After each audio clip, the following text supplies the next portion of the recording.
आप देखकर सोच रहे होंगे ना कि आज मैं ये क्या कर रही हूँ, वीडियो तो बनाना शुरू कर दिया और आपसे मैं बात ही नहीं कर रही हूँ। तो आज का वीडियो इसीलिए थोड़ा सा स्पेशल है क्योंकि आज मैं परफ्यूम के ऊपर ही कुछ टिप्स, कुछ ट्रिक्स आपको बताना चाहती हूँ।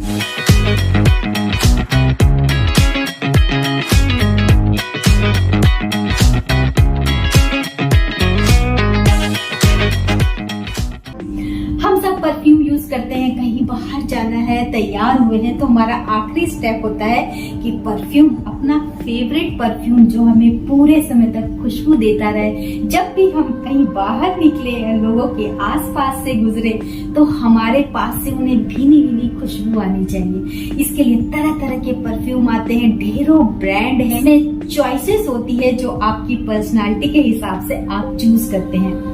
मुझे भी परफ्यूम्स पसंद है, बाहर जाती हूँ तो परफ्यूम को यूज करना नहीं भूलती हूँ। और टीवी में बहुत तरह के ऐड भी आते हैं कि ओह माय गॉड, किसी लड़के ने परफ्यूम लगा के और बाहर की तरफ निकला तो लड़कियां दीवानी होकर उसके पीछे पहुंच जाती हैं, बिल्कुल होश नहीं होता है। इसी तरह किसी लड़की ने परफ्यूम लगा रखा है कि परफ्यूम से लोगों का मन मोहती है तो लोग उसकी तरफ आकर्षित होते हैं। और ऐसा रियल लाइफ में भी होता है।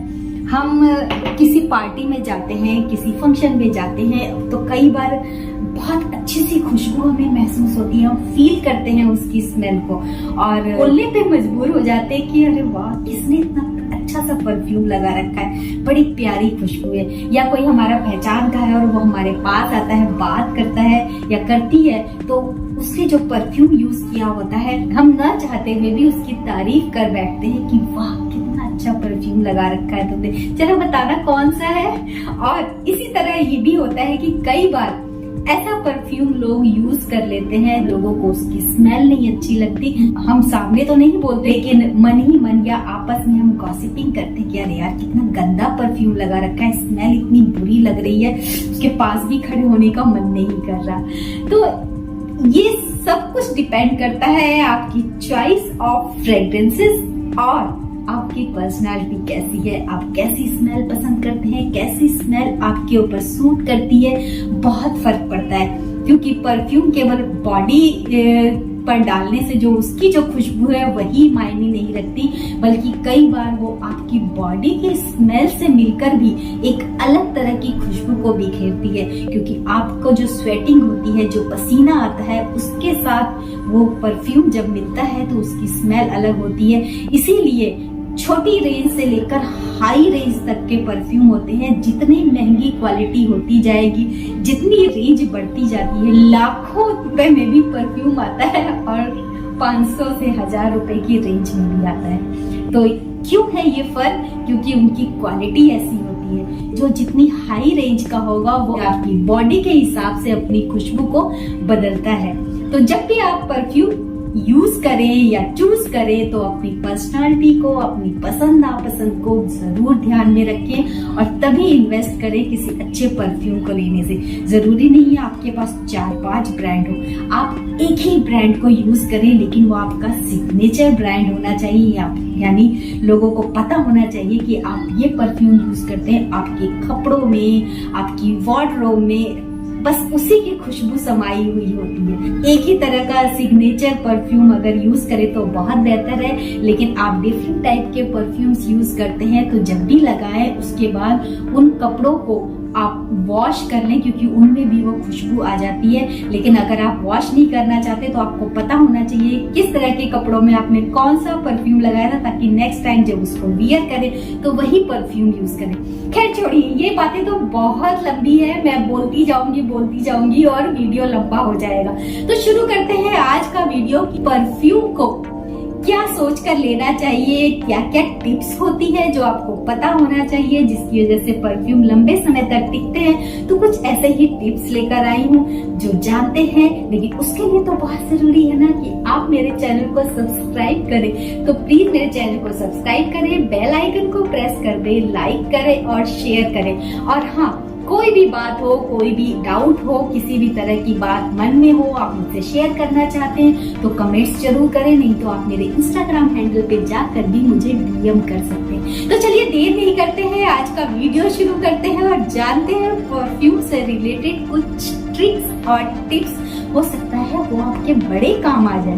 परफ्यूम जब हम घर से निकलते हैं रेडी होकर तब लगाते हैं, लेकिन कई बार हमें ट्रैवलिंग का टाइम ज्यादा लग जाता है या बहुत रश वाली जगह पे जाते हैं या स्वेटिंग बहुत ज्यादा हो गई है तो हमारी बॉडी से परफ्यूम कहीं उड़ जाता है। कई बार हमने लोगों को बोलते हुए भी सुना होगा, अरे यार इतना परफ्यूम लगाकर निकले थे पर खुशबू ही नहीं आ रही, पता नहीं कहाँ उड़ गया। ऐसी सिचुएशन का सामना आपको ना करना पड़े, इसके लिए जब आप परफ्यूम लगा ले उसके बाद कॉटन बॉल्स या क्यू टिप्स में थोड़े से परफ्यूम को स्प्रे करके, यानी वो थोड़े से गीले हो जाए, उसके बाद उसे प्लास्टिक बैग में उसको रखकर अपने बैग में रख लें। और जब भी आप अपने डेस्टिनेशन पे पहुंचे और आपको लगे आपके पास से परफ्यूम की खुशबू कम हो गई है तो रेस्ट रूम में जाएं और दोबारा से टचअप दे ले। जैसे मेकअप का टचअप होता है वैसे परफ्यूम का भी टचअप किया जा सकता है और वही खुशबू फिर से लोगों को महसूस होने लगेगी, यानी जो खुशबू आप घर से लगा कर निकले हैं वही खुशबू जहां आप पहुंचे हैं वहां भी तरोताजा होकर ही दूसरों तक पहुंचेगी। कई बार क्या होता है कि परफ्यूम हम महंगा परफ्यूम लें या सस्ता परफ्यूम लें, जिस बॉटल में हमने लिया है उसी बॉटल में रखें तो उसकी क्वालिटी बनी रहती है। कई लोग बहुत शौकीन तरीके के होते हैं, परफ्यूम को भी किसी डिजाइनर बॉटल में ट्रांसफर कर लेते हैं ताकि वो और ज्यादा सुंदर लगे, या वो दूसरी क्वालिटी का परफ्यूम लाए हैं लेकिन उनके पास पहले से कोई बॉटल रखी है जो महंगे परफ्यूम वाली है तो वो चाहते हैं कि उसमें उसको ट्रांसफर कर दे, थोड़ी सी चोरी करते हैं। पर ऐसा ना करें क्योंकि इससे आपके परफ्यूम में थोड़ी सी जो बाहरी हवा का मिक्सचर हो जाएगा, उसकी वजह से आपके परफ्यूम की एज घट जाएगी, यानी कि जो उसकी क्वालिटी है वो डाउन हो जाएगी और इसकी वजह से आप कुछ ना कुछ नुकसान तो उठाएंगे। पैसों का नुकसान तो होगा ही, जिस परफ्यूम को आप खरीद कर लाए हैं, जिस खुशबू की वजह से उस परफ्यूम को चूज किया है वो खुशबू आपको नहीं मिलेगी, है ना ये काम की चीज। बॉटल की ही बात आई तो जब परफ्यूम खत्म हो जाते हैं तो हम खाली बॉटल को फेंक देते हैं, जबकि हमने इन्वेस्ट किया है उस पे, हमारी पसंद का परफ्यूम है तो उसकी आखिरी बूंद तक यूज हो, इस बात का हमें ध्यान रखना चाहिए। तो कैसे कर सकते हैं उसको यूज, क्योंकि परफ्यूम में दोबारा से कोई परफ्यूम मिलाएंगे तो उसकी क्वालिटी डाउन हो जाएगी। तो क्या करें, आप बिना खुशबू वाला जो मॉइस्चराइजर आते हैं वो यूज करते हैं आप, तो उस बॉटल में उस मॉइस्चराइजर को डाल दें तो जो परफ्यूम होगा उस मॉइस्चराइजर में मिक्स हो जाएगा और जब आप बात लेकर उस मॉइस्चराइजर को पूरी बॉडी पर लगाएंगे तो वो परफ्यूम भी आपकी पूरी बॉडी पर आ जाएगा। यानी कहते हैं ना बूंद बूंद का हिसाब लेना चाहिए, तो बस इसी बूंद बूंद का हिसाब भी आप ले सकते हैं, परफ्यूम की आखिरी बूंद तक यूज हो सकती है। जैसा कि मैंने बताया कि आपने कोई परफ्यूम यूज किया है, जिन कपड़ों को उस समय पहना है, अगर आप घर जाके उन कपड़ों को वॉश कर देते हैं तो ठीक है वो परफ्यूम निकल गया, लेकिन कई बार आप वॉश नहीं करते, वही कपड़े दोबारा से वियर करते हैं तो उसी परफ्यूम को दोबारा से यूज करें। इसी से जुड़ा हुआ नेक्स्ट पॉइंट है कि आप अगर सिग्नेचर रेंज को पसंद करने वालों में से हैं, एक खास तरह के परफ्यूम को ही यूज करने वालों में से हैं, तो अपनी वार्डरोब में टिश्यू पेपर में परफ्यूम को थोड़ा सा स्प्रे करके दराजों के अंदर रख दें, उन कपड़ों के आसपास रख दें तो सारे कपड़ों में वही खुशबू होगी और आपको वार्डरोब खोलते ही उस खुशबू का एहसास होगा। तो कभी अनजाने में आप परफ्यूम यूज नहीं कर पाते हैं, ऐसे ही अपने क्लोथ वियर किए और निकल गए, तब भी आपके परफ्यूम की खुशबू आपके आसपास से लोगों को आती रहेगी। हम जब परफ्यूम खरीदते हैं उसके ऊपर बहुत सारी जानकारी लिखी होती है, साथ साथ क्या क्या सावधानी रखनी चाहिए ये भी बताया होता है। तो उसमें खास पॉइंट जरूर लिखा होता है कि परफ्यूम को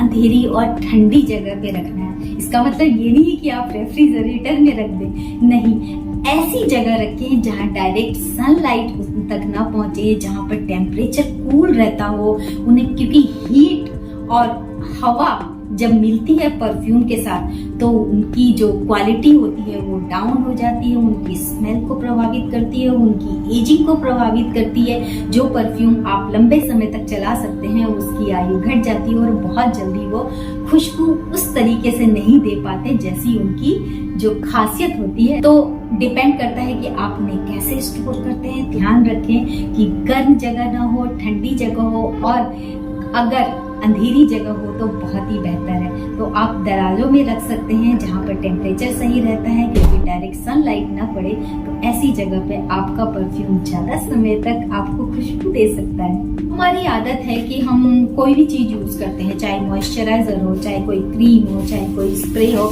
हमारी आदत है ऐसे ऐसे बॉटल पहले शेक करते हैं और उसके बाद यूज करते हैं। लेकिन आपकी ये आदत परफ्यूम के मामले में नहीं होनी चाहिए, क्योंकि परफ्यूम को आप शेक नहीं करेंगे। शेक करने से उसमें जो बाहर की एयर है वो थोड़ी सी मिक्स हो सकती है, और उसकी वजह से आपके परफ्यूम की एज घट सकती है, उसकी जो खासियत है वो कम हो सकती है, उसका स्वभाव बदल सकता है, यानी जो स्मेल उनकी है, जो खुशबू उनकी है वो चेंज हो सकती है, क्योंकि हवा का मिक्सचर हो जाता है तो परफ्यूम की सारी खुशबू ही चेंज हो जाती है। तो कभी भी शेक न करें बॉटल को, बस उठाएं और स्प्रे कर लें। तो आप अगर इन सब बातों का ध्यान रखते हैं तो आप अपनी मेहनत की कमाई से जो परफ्यूम आपने खरीदे हैं वो लंबे समय तक आपका साथ देंगे, और लंबे समय तक आप उनकी खुशबू को खुद भी फील करेंगे और दूसरों को भी फील करवाते रहेंगे। तो आपको अफसोस नहीं होगा कि अरे मैंने परफ्यूम पे इतना पैसा लगाया लेकिन ये बात ही नहीं है, वो खुशबू ही नहीं है, पता नहीं लोगों के पूरे दिन तक कैसे खुशबू आती रहती, मैंने तो लगाया और हार्डली आधे घंटे बाद गायब हो जाता है। इस तरह की शिकायतें आपको नहीं होंगी। लेकिन फिर भी इस तरह की शिकायतें आपको रहती हैं तो कुछ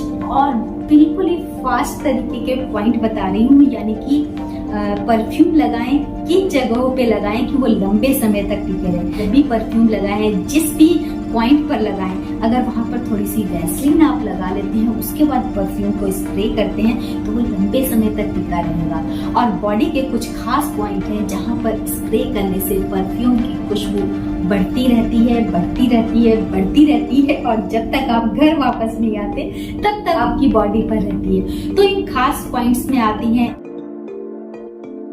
आपके जो ईयर, यानी अपने कान के पीछे आपको टॉप साइड में स्प्रे करना है। आपके क्लीवेज का एरिया, खास तौर से फीमेल के लिए ये है, पर जेंट्स भी कर सकते हैं इसी तरीके से। जो ये क्लीवेज का एरिया है यहाँ पर स्प्रे करें, क्योंकि यहाँ पर नमी सी रहती है तो उसकी वजह से परफ्यूम ज्यादा देर तक टिका रहता है। आपकी जो एल्बो है, जॉइंट्स हैं, और यहाँ पर पल्स होती है हमारी, उसकी वजह से वो खुशबू देर तक बनी रहती है। बेली बटन के अंदर आप स्प्रे करेंगे तो किसी को पता भी नहीं लगेगा और आपके आसपास से खुशबू आती रहेगी। जैसे कहते हैं ना कि कस्तूरी ब्रिक, वो खुशबू जो सब ढूंढते रहते हैं कहाँ है, ब्रिक भी ढूंढता रहता है कहाँ वो खुशबू उसके पास से आती है। तो आपके पास भी ऐसी एक जगह है जहाँ से छुपी हुई खुशबू परफ्यूम की आती रहेगी। आपके नी का बैक साइड यहाँ पर स्प्रे करना, क्योंकि यहाँ पर भी नमी रहती है और आपका परफ्यूम अगर उस जगह चला जाता है तो वहाँ पर बहुत देर तक खुशबू आती रहेगी। तो नी के बैक साइड में भी आप स्प्रे करें। और एंकलेट्स पे, यानी जहाँ पर आपकी एड़ी होती है उसके पास जो एक छोटी सी हड्डी होती है वहाँ पर भी स्प्रे करें। ये कुछ खास पॉइंट है जिनको आप अगर ध्यान में रखकर अपने परफ्यूम को यूज करते हैं तो बहुत समय तक स्मेल को बरकरार रख सकते हैं। परफ्यूम की बोतल खोली और अपने गले पे छिड़का, अपने साइड्स पे लगाया और हो गया। पर ऐसा न करें, क्योंकि यहाँ पर उतनी खुशबू नहीं आएगी। खास तौर से फीमेल के लिए बोल रही हूँ कि इयररिंग्स हमारे आर्टिफिशियल है तो परफ्यूम की वजह से वो काले पड़ सकते हैं, वो खराब हो सकते हैं। तो जो पॉइंट्स मैंने बताए हैं उन पे आप स्प्रे करके देखें। परफ्यूम थोड़ा सा ही लगता है लेकिन खुशबू बड़ी देर तक देता है। एक बोतल काफी लंबे समय तक चलेगी। तो परफ्यूम यूज करिए, लेकिन सावधानी से। तो परफ्यूम की दिवाली तो मैं हूँ, लेकिन साथ साथ इन टिप्स को भी ध्यान में रखती हूँ, जिसकी वजह से मेरा परफ्यूम बहुत समय तक चलता है। थैंक यू सो मच पूरा वीडियो देखने के लिए। मिलते हैं नेक्स्ट वीक किसी और टॉपिक के साथ। Bye bye.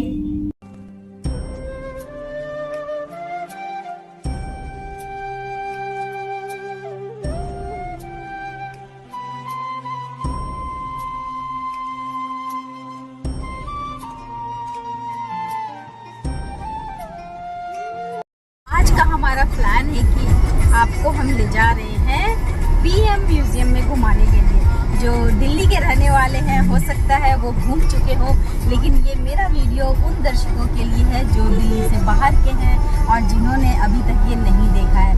तो चलिए मेरे ब्लॉग के ज़रिए आपको एक टूर कराते हैं इस म्यूज़ियम का, और हमारे देश के जितने भी जाने माने हमारे प्रधानमंत्री रहे हैं, पॉलिटिशियंस रहे हैं, उन सब के बारे में पूरी जानकारी वहाँ पर अवेलेबल है। तो बच्चों के लिए तो बहुत ही अच्छा है, जिससे उन्हें हमारे देश के बारे में सारी नॉलेज मिल सके, एक हिस्ट्री की नॉलेज मिल सके। तो चलिए देखते हैं, लेकिन प्लीज़ मेरे चैनल को अगर आपने सब्सक्राइब नहीं किया है और अगर मेरे चैनल पर आप नए हैं तो मेरे चैनल को सब्सक्राइब ज़रूर कर लीजिए और बेल आइकन को प्रेस कर दीजिए, जिससे न्यू वीडियो की आपको अपडेट्स टाइमली मिलती रहेगी। तो चलिए चलते हैं, एक एजुकेशनल टूर की तरह इस ट्रिप को लेते हैं और पीएम म्यूजियम में क्या क्या है आपको दिखाते हैं।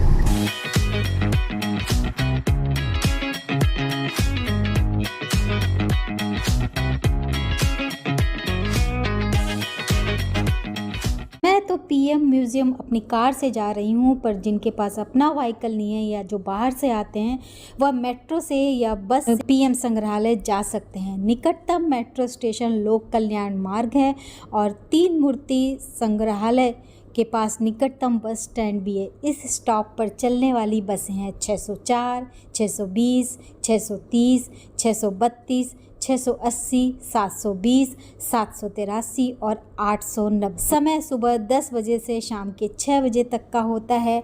तो जब निकले ही हैं तो मैंने सोचा जो टनल है उसका भी व्यू आपको दिखाती चलूं, क्योंकि मोस्टली मैं जब भी गई हूँ ये बंद मिलती है या यहाँ पर कुछ काम चल रहा होता है। अभी कुछ समय पहले यहाँ पर एक रॉबरी भी हुई थी जिसका आपने न्यूज़ में देखा होगा। तो अब ये ओपन मिला है मुझे, तो मैं जा रही हूँ। लेकिन थोड़ी सी आश्चर्य की बात ये हुई कि अभी इतना बड़ा यहाँ पे हादसा हुआ है लेकिन सिक्योरिटी अंदर अभी भी नहीं है। पर चलिए खैर, हम जा रहे हैं पीएम म्यूज़ियम, तो निकलते हैं यहाँ से। ये टनल वाकई में बहुत ही सुंदर बनी हुई है, आप आएँ तो ज़रूर इसमें से होकर ही गुज़रें। तो हम चल पड़े हैं पीएम म्यूज़ियम की तरफ। ये है बैक गेट जहाँ से हमें एग्ज़िट लेना है। अब हम जा रहे हैं फ्रंट गेट की तरफ जहाँ से हमें एंट्री मिलेगी और पार्किंग फ्री है। ये बहुत अच्छी चीज़ है, तो गाड़ियों का हुजूम बाहर नहीं खड़ा रहेगा, आराम से अंदर गाड़ी खो सकती हैं और बाकायदा पूरा चेकिंग करके ही ये अंदर जाने देते हैं। आई कार्ड देखते हैं आपका या आधार कार्ड देखते हैं, उसके बाद आप अंदर जा सकते हैं। तो सिक्योरिटी इस मामले में ठीक है। और एक और ख़ास बात बताना चाहूँगी कि यहाँ पर मुझे वीडियोग्राफी करने के लिए मना किया गया, तो मैं थोड़ा सा डर गई कि मैं आपके लिए वीडियो बनाने आई हूँ और वीडियो ही नहीं बना पाऊँगी तो मेरा आना किस काम का रहा।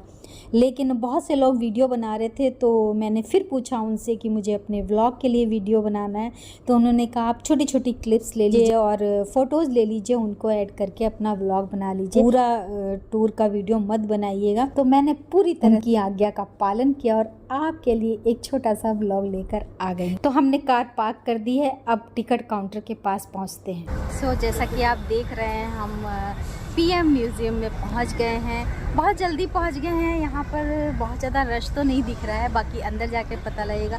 ये सामने आप देख रहे हैं ये टिकट काउंटर है, इसी से पता लग रहा है कि बहुत ज़्यादा रश नहीं है, क्योंकि यहाँ पर लाइन ऐसी लगी हुई नहीं है। तो बस अभी तो हम पहुँचे हैं, अब अंदर जाते हैं, पहले टिकट लेते हैं कि हमें क्या क्या फ्री अवेलेबल होगा और किस किस के पैसे देने होंगे, ये सब देखते हैं। लाइन ना लगने का रीज़न अब मुझे समझ में आया। यहाँ पर बार कोड दिया हुआ है जिसको स्कैन करते ही सारी डिटेल्स आपके पास आ जाती है। तो हमने टिकट ले ली है। टिकट का अरेंजमेंट बहुत बढ़िया है, मतलब बाहर बार कोड लगा हुआ है, ये बार कोड लगा हुआ है, आप स्कैन करेंगे तो इसमें सभी क्या क्या टिकट लग रही है, किस किस रेंज में है, क्या क्या आप देखना चाहते हैं, उसके लिए कितना पे करना होगा, तो ये सारा आ जाता है। और हमने ये वाला पूरा लिया है जिसमें काफ़ी कुछ चीज़ें मैंने लिए। सिर्फ लाइट एंड साउंड शो जो शाम को होता है वो नहीं लिया, क्योंकि तब तक हम रुकेंगे नहीं। ऐसा कुछ नहीं है कि आपको लाइन में लगना है और ये चाहिए हमें, ये चाहिए हमें, ये नहीं चाहिए, ऐसा कुछ नहीं है। मतलब कहते हैं ना कि न्यू टेक्नोलॉजी से कितना कुछ आसान हो गया है, ये इसमें रखा गया है। और बस मैंने अपने हिसाब से टाइम स्लॉट भी ले लिया कि इस टाइम पे मेरी वॉक होगी पीएम के साथ। तो बस अब अंदर जा रहे हैं। पीएम संग्रहालय का उद्घाटन 22 अप्रैल 2022 को किया गया और ये 15,600 स्क्वायर मीटर में 306 करोड़ की लागत से बना प्रधानमंत्री संग्रहालय देश के प्रधानमंत्रियों के नाम है और Nehru memorial museum and library का ही हिस्सा है, क्योंकि अब इसका नाम बदलकर पीएम संग्रहालय या पीएम म्यूजियम रख दिया गया है। आज़ादी के अमृत महोत्सव यानी स्वतंत्रता के 75 साल पूरे होने के उपलक्ष्य पर इस संग्रहालय को देश के लिए सौंपा गया। इस संग्रहालय में आप अब तक बने देश के 15 प्रधानमंत्रियों के बारे में जान सकेंगे। 2 बिल्डिंग का निर्माण किया गया है। बिल्डिंग 1 में आपको स्वतंत्रता के समय भारत और ब्रिटिश विरासत उनके बारे में जानकारी मिलेगी, संविधान के निर्माता के बारे में जानकारी मिलेगी, संविधान का निर्माण कैसे हुआ, कब बनाया गया, क्या क्या इसके बारे में आया है, वो सब कुछ आपको यहाँ पर मिलेगा। जब भारत स्वतंत्र हो गया उसकी भी मूल प्रति आप यहाँ पर देख सकेंगे। लोकतांत्रिक भारत यानी कि भारत जब आज़ाद हो गया तो कैसे उसने अपने लोकतंत्र की नींव डाली, इसके बारे में भी सारी आपको जानकारी मिलेगी। संवैधानिक संशोधन कितने हुए हैं, कैसे कैसे हुए हैं, वो भी आप देख सकते हैं। 1946 तक प्रारंभिक जीवन और राजनीतिक यात्रा कैसी रही है ये भी आप देखेंगे, यानी भारत के पहले प्रधानमंत्री नेहरू के जीवन और उनके कार्यों के बारे में जान सकेंगे। यहाँ पर बंटवारे के बारे में भी आपको एक वीडियो के ज़रिए पूरी जानकारी दी जाएगी। नेहरू जी के बारे में आपको ऐसा बहुत कुछ यहाँ पर देखने को सुनने को मिल जाएगा जिसके बारे में आपने पहले कभी नहीं जाना होगा। यहाँ पर आप पंडित नेहरू के द्वारा यूज़ किया गया बैट देख सकते हैं जब उन्होंने प्रधानमंत्री टीम 11 के लिए यहाँ पर मैच खेला था, उनका बैट यहाँ पर है। उनके कपड़े भी यहाँ पर हैं, जैसे नेहरू जैकेट बड़ी फेमस है, उनकी टोपी। नेहरू जी का आप पूरा रूम देख सकते हैं, वो कहाँ सोते थे, उनका स्टडी रूम देख सकते हैं, उनकी जो बैठक थी जहाँ पर बैठकर वो मीटिंग्स किया करते थे, डिस्कशन किया करते थे, वो देख सकते हैं। और जहाँ पर वो लिखने पढ़ने का काम करते थे वो भी आपको देखने को मिल जाएगा। देखिए यहाँ पर उनकी फाइल्स रखी होती थी, बड़े बड़े डिसीजंस यहाँ पर लिए जाते थे, बड़े बड़े नेताओं के साथ, फॉरेन मिनिस्टर्स के साथ मीटिंग्स होती थी। नेहरू जी का प्रसिद्ध ट्रस्ट विद डेस्टिनी भाषण जो उनके हाथों के द्वारा लिखा गया था वो भी यहाँ पर देखा और पढ़ा जा सकता है। इसके अलावा युद्ध के बारे में भी यहाँ पर बहुत कुछ है। आज़ाद भारत का प्रथम आम चुनाव यानी कि इलेक्शन जो हुआ था उसके बारे में भी है। नेहरू जी की बीमारी और उनके बिछड़ने के बारे में यानी उनके देहांत के बारे में भी यहाँ पर आपको वीडियो और फोटोग्राफ्स देखने को मिल जाएगी। जो उस दौर के लोग हैं उनकी यादें ताज़ा हो जाएंगी और वो गमगीन भी हो सकते हैं, लेकिन जो न्यू जनरेशन है उन्हें ये सब अपनी आंखों से देखने का मौका यहीं मिल सकता है। यहाँ पर तोश खाना भी है, एक जोन इसका बनाया गया है जहाँ पर दुनिया भर के प्रसिद्ध लोगों द्वारा प्रधानमंत्रियों को उपहार में दी गई कलाकृतियाँ और उपहार जो उन्हें दिए गए गिफ्ट स्वरूप उसको दिखाया गया है। और ये सब देखने में बहुत मज़ा आता है। कई चीज़ें तो इतनी अद्भुत है कि आपके मुंह से वाह करके निकल ही जाएगा। तो देखिए बहुत सी ऐसी चीज़ें दी गई हैं जो नायाब हैं, जो अनोखी हैं और उन देशों की पहचान है। इनको देखने में आपको वाकई में बहुत मज़ा आएगा क्योंकि ये अलग अलग देश की पहचान दिखाते हैं और बहुत सी ऐसी चीज़ें भी आपको देखने को मिल जाएंगी जो शायद आप ज़िंदगी में कभी नहीं देखी होंगी। जैसे ये देखिए, ये बहुत ही सुंदर है।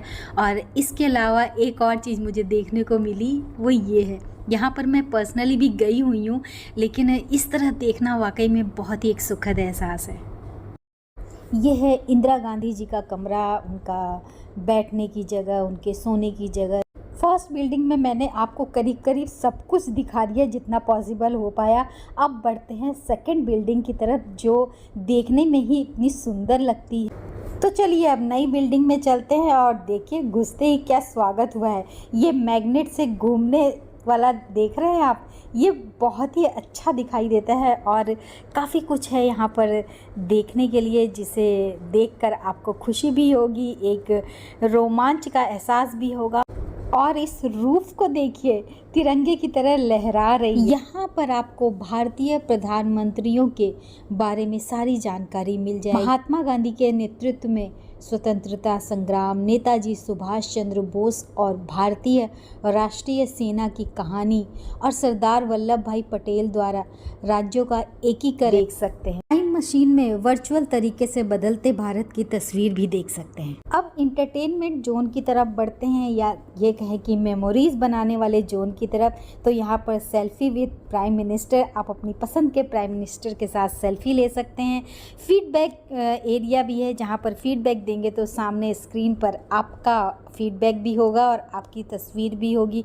तो ये बच्चों को तो ख़ास तौर से बहुत पसंद आने वाला है। और यहाँ पर आप प्राइम मिनिस्टर का साइन किया हुआ एक लेटर ले सकते हैं, जहाँ पर आपका नाम लिखा होगा, एक कोट लिखा होगा और उनके सिग्नेचर होंगे। यहाँ पर भी आपकी चॉइस है कि आप किन के सिग्नेचर चाहते हैं, यानी आपको जो पसंद है उनके साथ आप सेल्फी भी ले सकते हैं और यहाँ पर उनके साथ वॉक भी कर सकते हैं, जो बिल्कुल रियल लगता है। मतलब इतना प्राउड फील हो रहा था कि वाह, ये चीज़ भी यहाँ पर है। और बहुत अच्छा लग रहा था कि प्रधानमंत्री जी के साथ आप स्क्रीन शेयर कर रहे हैं। और यहाँ पर एक जगह दी हुई है जहाँ पर 2 हैंड बने हुए हैं, तो इस तरह से कहते हैं ना, यूनिटी का प्रतीक है। एक के साथ एक हाथ मिलाकर हम आपस में एक दूसरे के साथ जुड़े रह साथ देते हैं। तो ये देखकर हमने बहुत कुछ सीखा, बहुत कुछ समझा, बहुत सी यादों को ताज़ा किया और अपने देश की गरिमा को भी पहचाना। और इसके साथ ही अपने इतिहास के बारे में इतना कुछ जानना और हमारे देश के रियल हीरोज़ के बारे में और पुराने अतीत के बारे में भी बहुत कुछ यहाँ पर जानने को मिला। हमारी न्यू जनरेशन को जो पुराने इतिहास के बारे में, हिस्ट्री के बारे में नॉलेज होनी चाहिए, वो यहाँ पर आकर उसके बारे में जान सकते हैं, समझ सकते हैं। और इसके लिए बहुत ज़रूरी है कि ऐसी चीज़ें हर एक देश में होनी चाहिए। हमारे भारत में इसका निर्माण हुआ तो मैं वाकई में बहुत प्राउड फील करती हूँ कि मैं इंडियन हूँ और हमारे इंडिया में भी एक ऐसी चीज़ है जो आगे आने वाले न्यू जनरेशन को पूरी तरह से शिक्षित कर सकती है और बहुत सी ऐसी बातें बता सकती है जिनकी तरफ हमारा ध्यान नहीं जाता। और सन वाइज भी यहाँ पर बहुत कुछ लिखा हुआ है, जिनको पढ़कर आप जान सकते हैं कि किस सन में क्या हुआ था, क्या क्या खासियत रही है, किस किस ने अवार्ड लिया है, किस किस ने इतिहास रचा है। और हर एक सन के बारे में यहाँ पर इतनी डिटेल में दी हुई है कि एक एक चीज़ आप पढ़ते चले जाएंगे तो समय का पता ही नहीं लगेगा। मेरा कहना है कि एक बार आपको ज़रूर यहाँ पर आना चाहिए, देखना चाहिए, अपने घर के बच्चों को भी लाना चाहिए और बड़ों को भी लेकर आना चाहिए, जिससे वो सब कुछ अपनी आँखों से देख सके और समझ सके। तो हमने भी देख लिया, आपको भी दिखा दिया। तो हम बाहर निकल आए हैं। बाहर देखिए ग्रीनरी बहुत अच्छी है, रेस्ट कर सकते हैं यहाँ पर।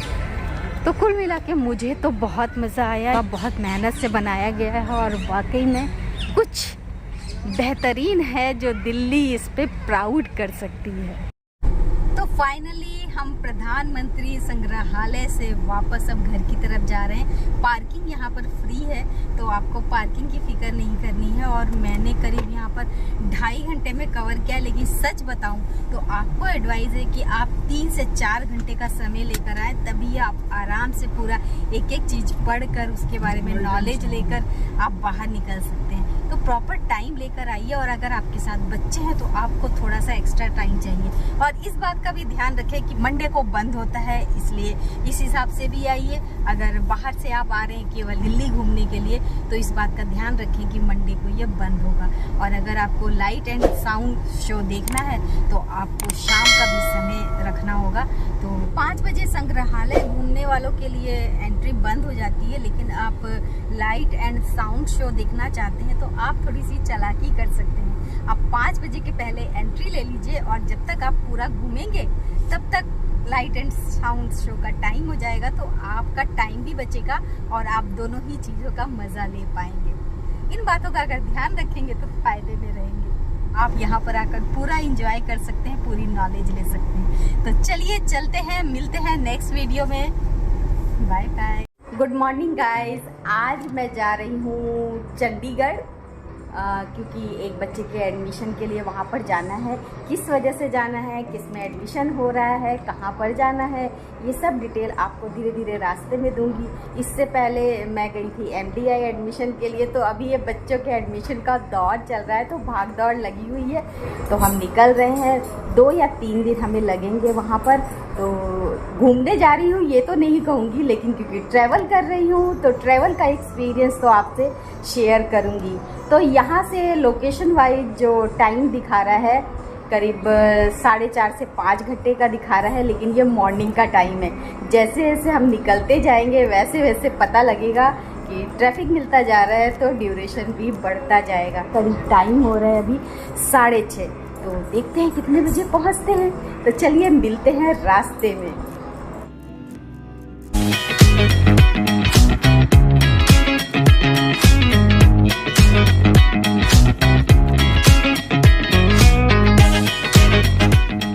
आप देख रहे हैं पीछे आशी बैठी है। आशी हेलो तो करो। हेलो। अरे ये देखो फेस नहीं दिखा रही है। इसी को हम हॉस्टल में सेट करने जा रहे हैं। तो क्या कर रही है बेटा ये तो बता। HM कर रही है और वहाँ हॉस्टल इसको मिला है चंडीगढ़, तो हम चंडीगढ़ ही जा रहे हैं। और ये है रंजना। माता जी थोड़ी सी दुखी हैं पर कोई बात नहीं। इसको अभी कुछ समय पहले ही कहा कि हम दोनों गले मिलके रोया करेंगे। तो बस यही है, बच्चों को छोड़ के आना बड़ा दिल पे पत्थर रखना पड़ता है, पर उनके फ्यूचर के लिए तो ये स्टेप उठाना ही पड़ता है। तो अब एक नए हॉस्टल में जाने की तैयारी, उस हॉस्टल का ब्लॉग भी आपको इसमें देखने को मिलेगा, सारी वीडियोस, सारी डिटेल्स, ताकि आगे के बच्चे जो प्लान कर रहे हैं अपने कैरियर का, उनको थोड़ी सी गाइडेंस मिल सके कि कैसा हॉस्टल है, क्या क्या वहाँ ज़रूरत की चीज़ें देनी पड़ेंगी, क्या क्या वहाँ अवेलेबल है, कौन कौन सी फैसिलिटीज़ मिल रही है, सब कुछ आपको इसी व्लॉग में देखने को मिलेगा। तो अगर आपने मेरे चैनल को अभी तक सब्सक्राइब नहीं किया है तो प्लीज़ सब्सक्राइब कर लीजिए, बेल आइकन को प्रेस कर लीजिए, और ये ज़रूर ध्यान रखिएगा कि आपके कमेंट्स बहुत वैल्यू रखते हैं, तो प्लीज़ कमेंट करते। चंडीगढ़ की दिल्ली से दूरी करीब 4 घंटे 35 मिनट है, लेकिन ये दूरी है केवल कार से। अगर आप बाई ट्रेन जाते हैं तो आपको 5 घंटे 30 मिनट का समय लगता है। हम खूबसूरत सिटी चंडीगढ़ जा रहे हैं, तो चंडीगढ़ के बारे में कुछ तो जानना बनता है। भारत का एक संघ राज्य क्षेत्र है जो 2 भारतीय राज्यों पंजाब और हरियाणा की राजधानी। इसे सिटी ब्यूटीफुल भी कहा जाता है। चंडीगढ़ राजधानी क्षेत्र में मोहाली, पंचकुला और जीरकपुर आते हैं। तो अब हम ब्रेकफास्ट के लिए रुक गए हैं क्योंकि टी पीनी है और थोड़ा बहुत कुछ खाना है। तो मैं फ़र्स्ट टाइम रुकी हूँ अमरीक सुखदेव में। काफ़ी रश दिख रहा है यहाँ पर, बड़ा सुना था मैंने इसके बारे में। तो देखते हैं कि यहाँ कैसा अरेंजमेंट है, क्योंकि इससे पहले तो मैं मूलचंद और चीतल ग्रैंड में ही रुकती थी, पर अब देखते हैं यहाँ पर कैसा। तो एक्साइटेड तो हूँ कि यहाँ पर कैसा है। चलिए अंदर चलते हैं।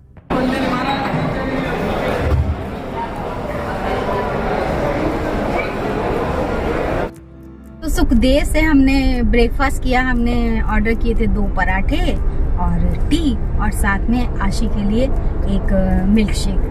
और नाश्ता बहुत अच्छा था। नाश्ता करके बस अब हम निकल गए हैं, और जितनी उम्मीद थी उससे जल्दी काम हो गया। तो उम्मीद है कि हम जल्दी ही चंडीगढ़ भी पहुंच जाएंगे। तो अब बस यहाँ से निकल रहे हैं, देखते हैं कितने बजे पहुँचते हैं। हेलो, हमारे साथ ये भी जा रहा है क्योंकि ये है आशी का फ्रेंड। इसके नाम का अर्थ है चंडी का किला। हिंदू देवी दुर्गा का ही एक रूप है चंडी, और चंडी के एक मंदिर के कारण ही इसका यह नाम पड़ा है। यह मंदिर आज भी शहर में कुछ दूर हरियाणा के पंचकुला जिले में स्थित है। हम दिल्ली से चले थे करीब 7 बजे के आसपास पेट्रोल वगैरह भरवाकर, और बीच में हम करीब 45 मिनट के लिए रुके भी थे। और अब हम रेलवे के गेस्ट हाउस में उतर गए हैं, जो कि हमारी डेस्टिनेशन है। और यहाँ पर हम 12 बजे पहुँच गए, यानी बिफोर टाइम पहुँच गए। तो चलिए देखते हैं कि ये कैसा है गेस्ट हाउस। आपको भी अंदर से दिखाते हैं कि रेलवे का गेस्ट हाउस कैसा है। ये है रेलवे का गेस्ट हाउस। ग्रीनरी अच्छी है, बहुत खुला खुला सा है। बस एक यहाँ पर ड्रॉबैक है कि यहाँ पर ट्रेन की आवाज़ बहुत आएगी। और रूम्स का भी मुझे पता नहीं है कि रूम कैसे हैं यहाँ पर वॉक करने के लिए बहुत अच्छी जगह है। शाम को यहाँ पर बहुत अच्छा लगता होगा। पंजाब में आए हैं तो पंजाब की झलक तो दिखनी ही थी। तो ये देखिए, पंजाबी हमारा स्वागत करने के लिए चंडीगढ़ रॉक गार्डन के लिए फेमस है, तो उसकी भी आपको यहाँ पर एक झलक मिल जाएगी। ये देखिए, और ये रहा इनका रिसेप्शन।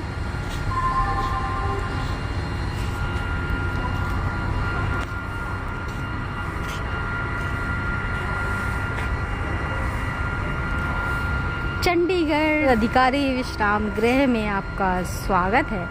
तो देखिए हमारा स्वागत कर रहे हैं। यहाँ पर रूम के नंबर नहीं है बल्कि नाम रखे गए हैं। रूम के अंदर आ गए हैं और देखिए बहुत साफ़ सुथरा और बहुत मतलब इस छोटे से रूम में 2-2 फैन लगे हुए हैं, एसी है, टीवी बड़ा सा है और इधर क्या है ये भी देख लेते हैं। इधर विंडो है यानी आप बाहर की ग्रीनरी भी देख सकते हैं और ये है ड्रेसिंग एरिया। वाह ये बहुत सुंदर है, मतलब आपका लगेज इधर उधर कहीं बिखरेगा नहीं, आप आराम से यहाँ पर रख सकते हैं। और मिरर के ऊपर लाइट भी बहुत अच्छी है। वार्डरोब काफ़ी बड़ी वार्डरोब है, 2 वार्डरोब दी हुई है। ये दिया हुआ है वॉशरूम, तो ये है वॉशरूम, काफ़ी बड़ा गीज़र लगा हुआ है, एग्जॉस्ट है, लाइट भी अच्छी है, बड़ा भी है काफ़ी। मतलब कहते हैं कि रेलवे की प्रॉपर्टी है तो थोड़ी सी मेंटेन रखी हुई है इन्होंने।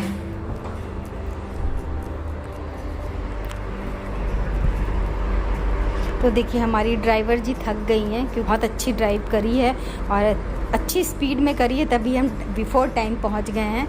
तो इनका रेस्ट करना बनता है। हम तो बैठ कर आए हैं आराम से, तो हम आपके लिए वीडियो बना सकते हैं। अंतर्राष्ट्रीय स्तर पर शहरी योजनाबद्धता और वास्तु स्थापत्य के लिए प्रसिद्ध ये शहर आधुनिक भारत का प्रथम योजनाबद्ध शहर है। भारत के समृद्ध राज्यों और संघ शासित प्रदेशों की सूची में चंडीगढ़ का नाम सबसे पहले आता है। बंटवारे के बाद एक नए योजनाबद्ध राजधानी शहर की स्थापना का निश्चय किया गया और 1952 में इस शहर की नींव रखी गई। हम तो आए हैं Chandigarh institute of hotel management CHIM में आए हैं, तो वहाँ पर एडमिशन दिलाना है आशिक। आज देखते हैं कि कैंपस कैसा है, क्योंकि रजिस्ट्रेशन के लिए 3 दिन का टाइम दिया गया है, तो हम जो फर्स्ट डे है उसी दिन आ गए हैं। तो हम पहुंच गए हैं CHIM जो कि 42D में स्थित है और इसमें कुल 360 स्टूडेंट के लिए सीट्स हैं यहाँ पर, और इसको 1973 में बनाया गया था, स्थापित किया गया था। और यहाँ पर देखिए एडमिशन के लिए जब अभी आए हैं तो पेरेंट्स के लिए टी और स्नैक्स का इंतज़ाम है। और अब जा रहे हैं उस रूम में जहाँ पर एडमिशन फॉर्म फिल किए जा रहे हैं और सीनियर्स उनकी हेल्प के लिए हमेशा ही अवेलेबल रहे हैं, बहुत हेल्पफुल नेचर रहा है उनका। और एडमिशन होने के बाद अब जा रहे हैं हम हॉस्टल की तरफ, क्योंकि हॉस्टल देखना भी ज़रूरी है। जहाँ पर स्टूडेंट को रहना है तो पेरेंट्स तो चाहते ही हैं हॉस्टल देखा जाए। और नीचे की तरफ बॉयज़ के हॉस्टल है और ये बीच में मेस है जहाँ पर स्टूडेंट लंच डिनर ब्रेकफास्ट करते हैं। और अब बढ़ रहे हैं गर्ल्स हॉस्टल की तरफ। यहाँ पर एक ड्रॉबैक है कि लिफ्ट नहीं है, यानी कि 4th फ्लोर पर आपको रैंप के थ्रू ही जाना पड़ता है और जहाँ से रैंप की शुरुआत होती है वहाँ तक बॉयज़ नहीं आ सकते, तो गर्ल्स और फीमेल्स को ही अपना सामान खुद अंदर ले जाना पड़ता है।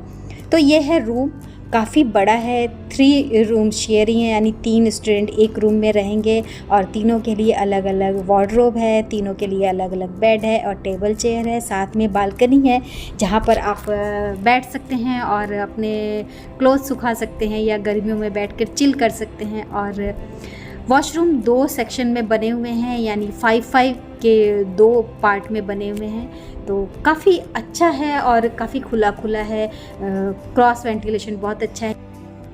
यह है कॉमन रूम जहाँ पर कॉलेज जाते समय अटेंडेंस होती है और रात को वापस अटेंडेंस होती है।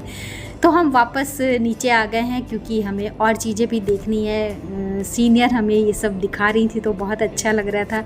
तो अब बढ़ते हैं वहाँ पर जहाँ बच्चों को ट्रेनिंग दी जाएगी। ये है बेकरी रूम जहाँ पर उन्हें पाक कला की शिक्षा दी जाएगी। मशीन्स देखिए कितनी बड़ी बड़ी है और ये कुछ लग रहा है जैसे हम मास्टर शेफ टीवी में देखते हैं ना, कुछ वैसा ही लग रहा है। तो अब यहाँ पे ट्रेनिंग शुरू होगी। चंडीगढ़ का नंबर 1 होटल प्रबंधन संस्थान। तो हमारी आशी का यहाँ पर एडमिशन हो गया है। हम वापस गेस्ट हाउस आ गए। तो ये देखिए हमारा डिनर रेडी हो गया है। वैसे तो यहाँ पर जो अवेलेबल होता है फूड वो दाल सब्जी रोटी चावल ये है, लेकिन यहाँ पर ये भी फैसिलिटी है कि गेस्ट चाहें तो अपना मनपसंद डिनर बनवा सकते हैं। तो क्योंकि हमारा मन था कि हम कुछ नॉनवेज ट्राई करें तो हमने यहाँ पर मटन बनवाया है और देखिए कितना बढ़िया कलरदार मटन बन के आया है। साथ में सैलेड्स है, रोटी है, राइस है। तो बहुत तेज भूख लग रही है तो जल्दी से शुरू करते हैं। गुड मॉर्निंग गाइस, हम अगले दिन सुबह नहा धो के फ्रेश होके ब्रेकफास्ट किया है और निकल रहे हैं रॉक गार्डन देखने के लिए, जो नेकचंद सैनी के नाम से है और सुखना झील के पास है। तो पहली बार जा रही हूँ मैं रॉक गार्डन, जबकि चंडीगढ़ में इससे पहले 2 बार आ चुकी हूँ पर मेरा जाना नहीं हो पाया था।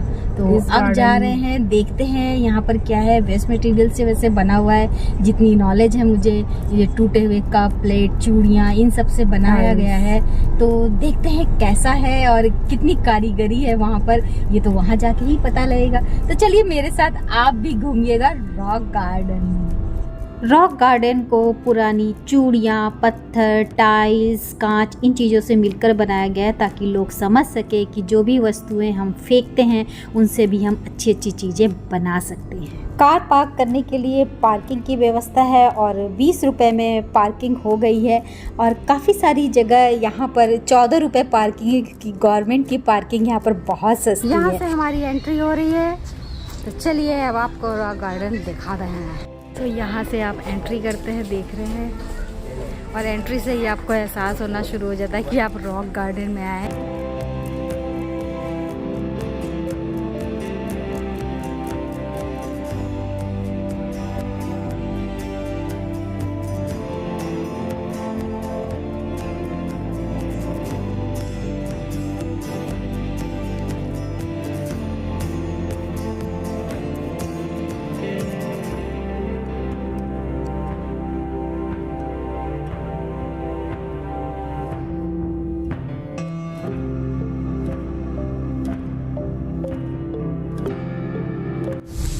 ये देखिए हम रॉक के अंदर से ही जा रही है।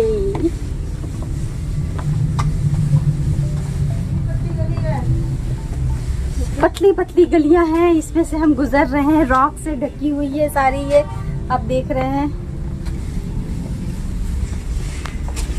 इसलिए इसको रॉक गार्डन कहते हैं क्योंकि आपको हर तरफ रॉक ही रॉक दिखेगी और ये बहुत सुंदर लग रही हैं। ये देखिए कितनी सुंदर लग रही है ये।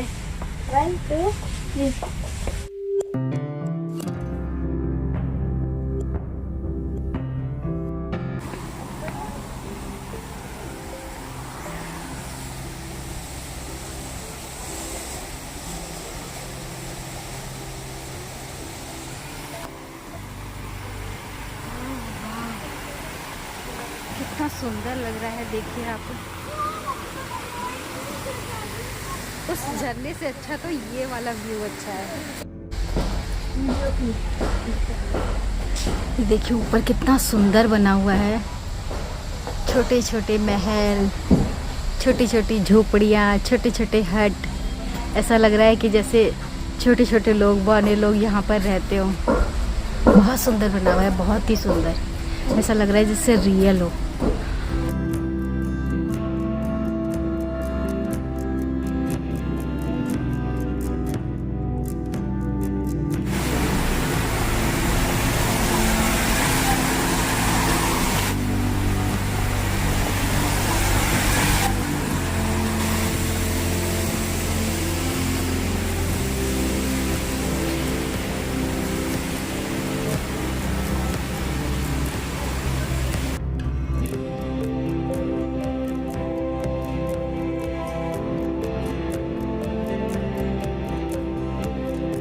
रॉक्स की वजह से यहाँ पर इतनी गर्मी होने के बावजूद बहुत ठंडक है। मतलब पसीने आ रहे हैं क्योंकि हवा नहीं चल रही है, लेकिन वैसे बहुत ठंडक है।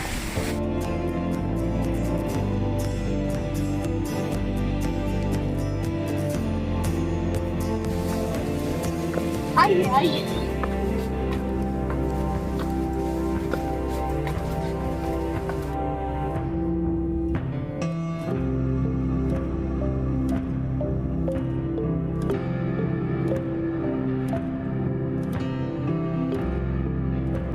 कहाँ है, इस जेल में कौन कैद है, जरा देखें।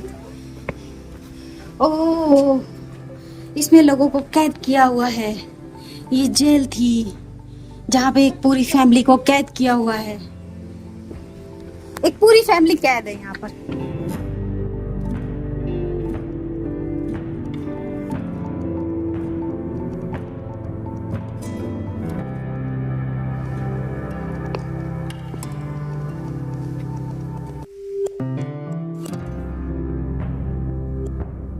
ये देखिए, ये है स्टेज टाइप का बना हुआ है, एक ऑडिटोरियम कह सकते हैं। यहाँ पर लाइट एंड साउंड शो चलता होगा, क्योंकि हम तो रुकेंगे नहीं, इवनिंग तक तो नहीं पता है हमें, पर आप अगर आएँ तो इवनिंग तक रुकिएगा। यहाँ पर शो चलता है, यहाँ से बैठकर देखा जाता है।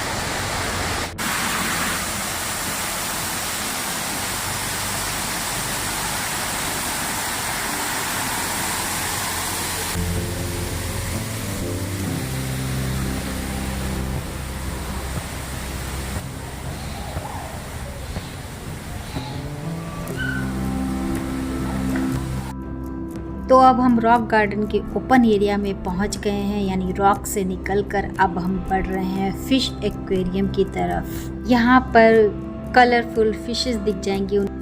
ये है एक्वेरियम, आप डिफरेंट टाइप की फिश देख सकते हैं। यहाँ पर आपको उनकी डिटेल्स मिल जाएगी, आप आकर देख सकते हैं। बच्चों के लिए खासतौर से ये बहुत इंटरेस्टिंग हो सकता है कि उन्हें फिशेस की इंफॉर्मेशन मिलेगी, उन्हें देखना अच्छा लगता है।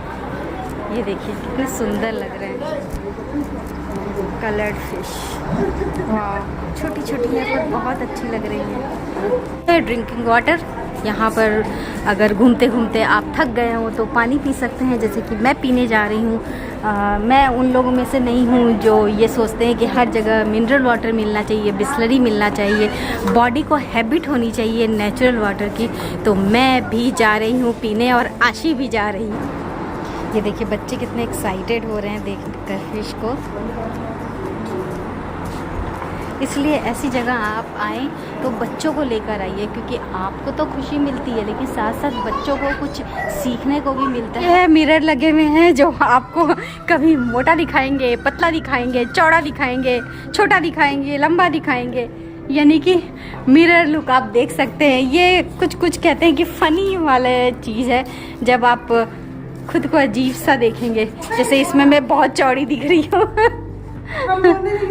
वही मैंने कहा ना, कुछ होता है बोने वाला। ओह माय गॉड, छोटी छोटी बोनी। ये कैसा है, इसमें कैसे, इसमें लंबे दिख रहे हैं। ओह माय गॉड, इसमें तो कुछ ज़्यादा ही लंबे, फेस ही नहीं आ रहा है, इसमें लंबे दिख रहे हो। नहीं, डबल दिख रहे हैं इसमें, ऊपर नीचे। ये नॉर्मल है।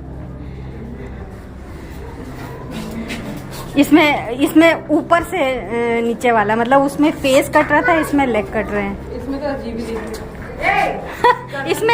इसमें ऊपर वाला हिस्सा आपका लॉन्ग दिखा देते हैं, लेग छोटे दिखाते हैं। इसमें भी बौने दिख रहे हैं। नहीं, इसमें अजीब से दिख रहे हैं। छोटा सा है पर अच्छा है। ये थोड़ा सा रेस्ट करने का एरिया है, जैसे वहाँ पे आपके बैठने का स्पेस बना हुआ है। कुछ एक्टिविटीज़ होती है फेस्टिवल टाइम में, तो उसके लिए यहाँ पर स्टेडियम टाइप का बना हुआ है। तो फेस्टिवल टाइम में अच्छा यहाँ पे होता होगा, और झूले लगे हुए हैं, बच्चे एंजॉय कर सकते हैं। और ये है canteen, fast food corner, self service. तो यहाँ पे बहुत कुछ है खाने को। आप थक जाते हैं घूमते घूमते तो यहाँ पर ऑर्डर कर सकते हैं, बैठकर थोड़ी देर चिल कर सकते हैं। रेट वाइज थोड़ा सा मुझे महंगा लग रहा है, जैसे गोलगप्पे 70 रुपीज़, आलू टिक्की 80 rupees, chaat papdi 90 rupees. But आप जब आते हैं यहाँ पर तो थोड़ा बहुत तो आपको पैसों के साथ एडजस्ट करना पड़ता है। और ये चंडीगढ़ कलेक्शन है, यहाँ से आप पेंटिंग्स ख़रीद सकते हैं, जो भी इससे जुड़ी हुई चीज़ें हैं वो ख़रीद सकते हैं। चंडीगढ़ में क्या फ़ेमस है वो देख सकते हैं। तो यहाँ पर भी बच्चे बड़े सब इंजॉय कर रहे हैं, झूले झूल रहे हैं। और रॉक की बनी हुई चीज़ें हैं यहाँ पर, देखिए डॉल म्यूज़ियम। तो ये है डॉल हाउस। चलिए रंजना आपको विज़िट करा रही है डॉल हाउस का। ये देखिए देसी लुक। यहाँ पर एसी लगा हुआ है क्योंकि ये कपड़ों की बनी हुई डॉल्स हैं, तो थोड़ा सा कहते हैं इनमें मॉइस्चर आ जाता है, इस वजह से इनकी सेफ्टी के लिए, इनकी कहते हैं लंबी लाइफ के लिए ये रखा गया है।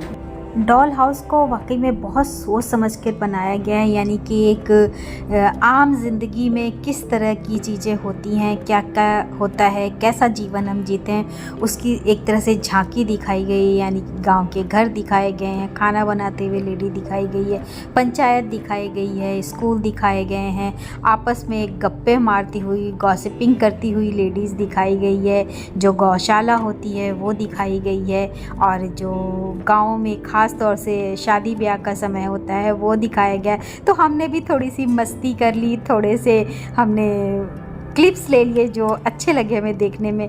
और ये देखिए गौशाला है और ये बैठे हुए हैं चौपाल पे, और ये देखिए सूत काट रही हैं, धागा काट रही हैं। ये बहुत सारी चीज़ें दिखाई गई हैं। अब क्या क्या मैं आपको बताऊं, आपको खुद जाके एक्सपीरियंस करना चाहिए। और एक ख़ास चीज़ ये देखिए साधु बाबा, यानी कि किस तरह से एक मंदिर में साधु बैठते हैं, पंडित बैठते हैं और भक्त वहाँ पहुँचते हैं, और ये औरतें गप्प सड़ा के यानी गप्पे लड़ा रही हैं। और बहुत कुछ एक गांव का जीवन दिखाया गया है, किस तरह घूंघट में औरतें बैठी हुई हैं, और ये बच्चे ऊपर बालकनी जिसे कहते हैं छज्जे पे बैठे हुए हैं, बाहर की तरफ देख रहे हैं। और यहाँ से हम बाहर निकल गए हैं। तो रॉक गार्डन में करीब हमने 2 घंटे का समय लगाया है, और बहुत तेज़ धूप है, गर्मी भी है, हवा नहीं चल रही, पर कुछ एरिया बहुत ठंडे लगे, जैसे डॉल हाउस, फिश एक्वेरियम, और जो जहाँ पे वाटरफॉल वगैरह है वो एरिया बहुत अच्छा लगा, बहुत ठंडा था।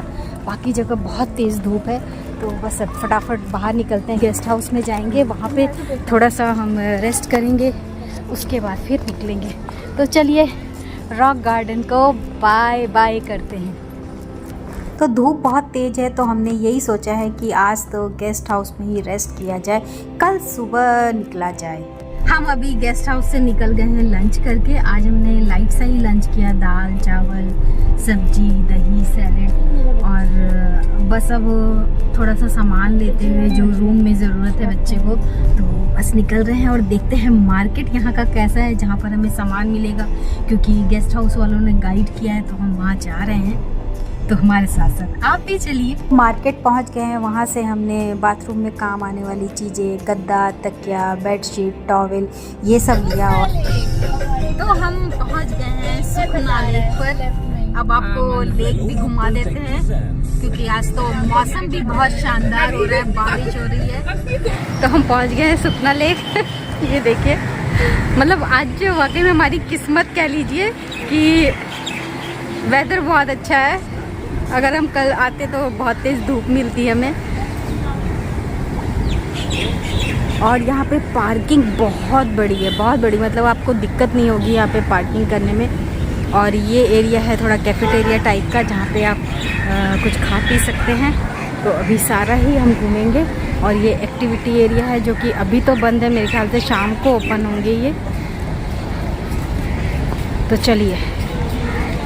यह झील 1958 यानी 1958 में 3 किलोमीटर क्षेत्र में बरसाती झील सुखना खांड को बांधकर बनाई गई थी। इसमें पहले सीधे बरसाती पानी गिरता था, इस कारण बहुत सी इसमें गार जमा हो जाती थी। बाद में इसमें साफ पानी भरने का प्रबंध किया गया और ये झील फेमस हो गई। ये क्रूज़ भी है जो यहाँ पर चलती है, और छोटी छोटी बोट्स भी है जिन पे आप जा सकते हैं। पर अब भी क्योंकि बारिश हुई है और अभी ओपन नहीं है, ये बंद कर रखा है, तो बैड लक, आपको हम इस सुविधा का लाभ नहीं दिला पाएंगे दूर से, और ना हम ले पाएंगे पास से।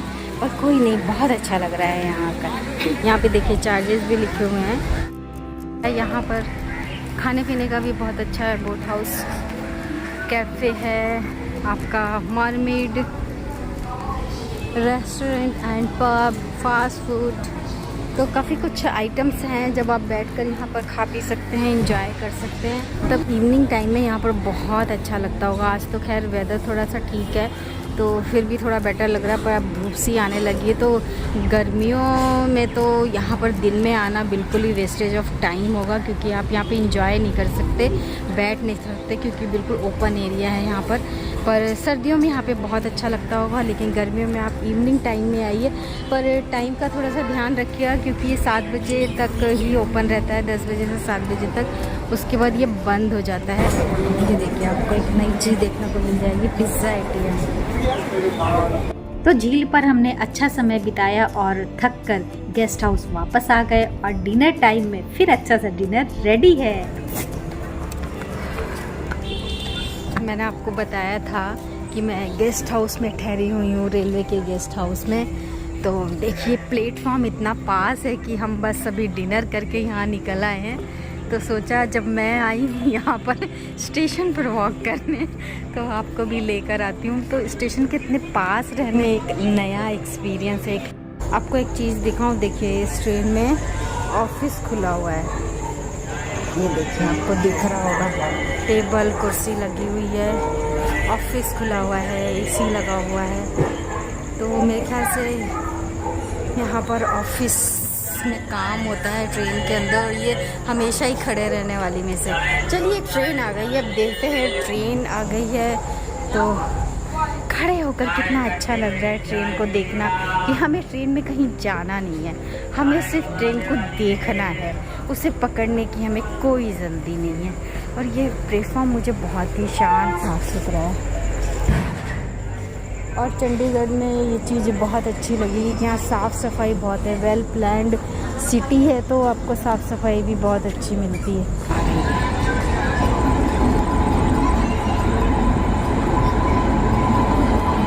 देखिए मैंने और रंजना ने कितनी मस्ती की स्टेशन पर। अपनी जिंदगी जा सिमरन, सिमरन जा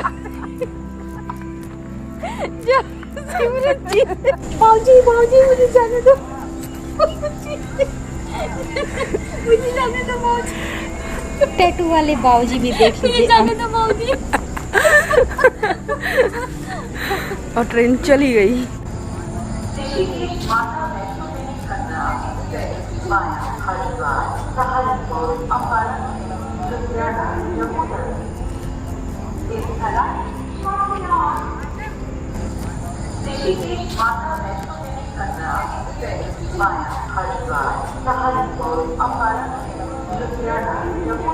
नेक्स्ट डे हमने जल्दी से टी ली, क्योंकि हमें हॉस्टल पहुंचना था। तो करीब 8 बजे हमने गेस्ट हाउस से विदाई ले ली और हॉस्टल के लिए निकल पड़े हैं, क्योंकि अब हॉस्टल में सेटिंग करनी थी, स्टूडेंट का रूम सेट करना था। तो देखिए हम हॉस्टल में पहुंच गए हैं, सामान यहाँ रखा हुआ है, और अब धीरे धीरे सारा सेट करना है, ताकि हम फिर हर्षिता को विदाई दे सकें और वापस दिल्ली पहुंच सकें। तो जल्दी से रूम सेट करते हैं। और देखिए आज मौसम बड़ा अच्छा हो रहा है, तो देखने में भी बहुत अच्छा लग रहा है।